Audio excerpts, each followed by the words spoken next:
What's going on, Cowboys Nation? It's your boy DMV back with another one. I know it's been a while since I've done one of these film analysis videos. And sometimes the creativity just has to be there. Everything has to line up. And I also got my film subscription and stuff like that back. Me and NFL Plus, we had a battle, but I got everything back just in time for this trade of Trey Lance. Now, when I first saw it, I just thought it was for headlines. And then I really thought about it and what it really meant to bring in Trey Lance. And really, ultimately, you have to ask yourself, is he better than Will Grier? You gave up a fourth rounder, right? Dallas has been in the market for a backup quarterback for quite some time in the draft, and they never quite pull the trigger. So all you gave up was a fourth round pick to go get Trey Lance, who's better than your third string guy that you probably were going to keep on the roster anyway. So it's a win for Dallas. And then at the end, when I conclude, I'll explain how it really is a win. All right, but let's get into the film. This is the first pass of the game. You can kind of see he's locked in on the right side here, and they bring a blitz up the middle, where he probably, if he's reading that blitz and actually is going through his progression, he would have saw that drag coming across the middle would have been his real guy, right? But ultimately, his athleticism gets him out of trouble here, and he's able to complete a pass anyway.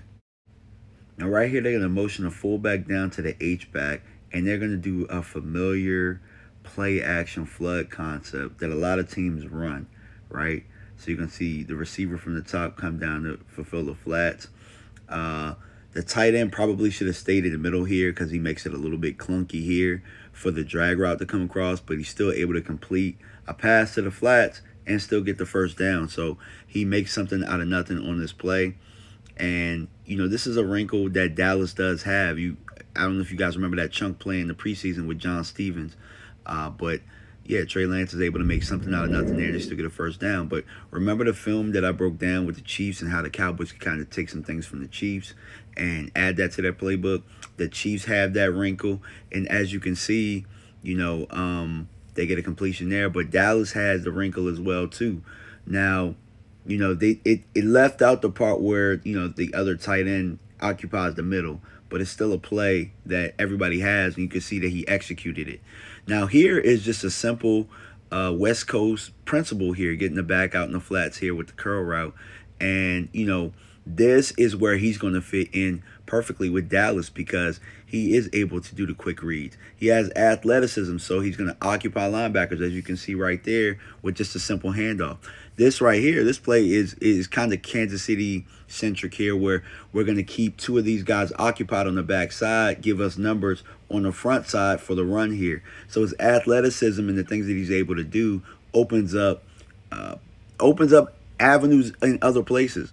And here is just a poorly executed screen here. Other people out here have broken down analysis on this play, so I'm not going to really go deep into it. But all across the board, it's a poorly executed screen here, even by your quarterback for sure. And it ends up in a turnover. And these are the type of plays that make people think that he can't really play. But here we have the I formation, play action. He's going to have the deep curl, and he's going to drive into this throw. It should have been a completion here. You know what I'm saying? Like, it was really just a one-man route for the most part, and he's able to drive into it, and should have been a completion. So not on your quarterback here. Now here, he's going to use his athleticism to get out of trouble here. And that's ultimately what you want out of a backup quarterback, that they're able to have some kind of composure, have some athleticism, and really get themselves out of trouble to make up for, some of their reads. Now here, it's going to be a scissor route. Backside tackle gets whooped. I love the read here. He sees the corner. The corner clears out to go with the post, and he's about to make a strike here. And your backside tackle, man, yeah, I mean, he got whooped. Now, he could have had a better first step. You know what I'm saying? It was a little narrow, but outside of that, man, I thought that everything else he did was pretty good on that play. Before this, I kept hearing how he can't throw the ball. He's in the pocket. He's making his progression. Like, that's an excellent delivered strike right there. Here's a design run to really show off his athleticism. It's a hold right here, but, I mean, you could do a lot of things with him here, but sometimes he has some progression issues. Should have went to the flats on this play. Poorly thrown football right here, and I mean, as with any young quarterback, that needs snaps, you're gonna make some mistakes. You're gonna make some mistakes in your reads and stuff, and you live to fight another day. Just like right here, ball should be out right now. Ball should be out now. You're gonna be able to see from the wide angle how his eyes get there a little bit late. It's a tick late, right? He's still to the left, looking at the corner. By the time his eyes get there, his guard's getting beat, and then he's in a bad position to deliver that football there. And then they come back 2-by-2, all slants. He's going to deliver a strike right here out of the quick concept. So like I said, the quick game is absolutely there. Now, play action game is there as well. And I want you guys to pay attention to his feet there. As he climbs the pocket, watch how he squares up, and he's going to square his hips when I show you the wide angle.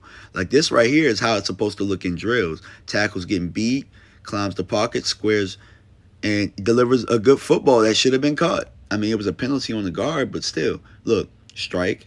Now I'm just going to kind of fast forward this drive here as he goes down the field, but delivers another strike. Look, his feet look good. His progressions look good for the most part. Like, besides maybe 2 or 3 of them, I mean, outside of that, I mean, he's sitting in there in the pocket delivering the football. And right here, watch how he manipulates this safety right here.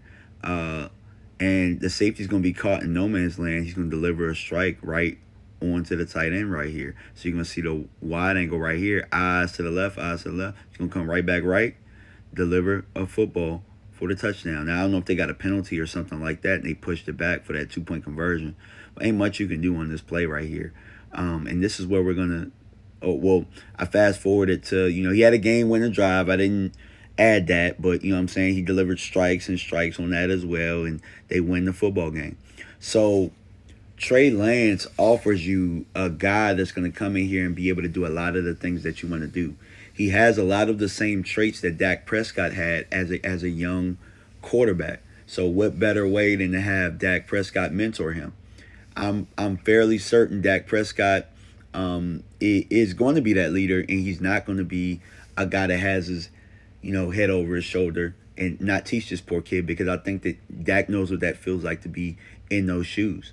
So I think Trey Lance is going to get some work here. I think he's going to get developed. Mike McCarthy is known for developing young quarterbacks, and I think that they see something in this kid, and they took a chance on him. And obviously he's not going to be the backup right away. Cooper Rush knowing everything. Cooper Rush is going to be the backup, but Trey Lance is going to be the guy that's going to be in the film room. He's going to get a lot out of that. He's going to be your scout team guy. And what better way to look and get a look for Jalen Hurts than the guy that has the same type of athleticism and skill set?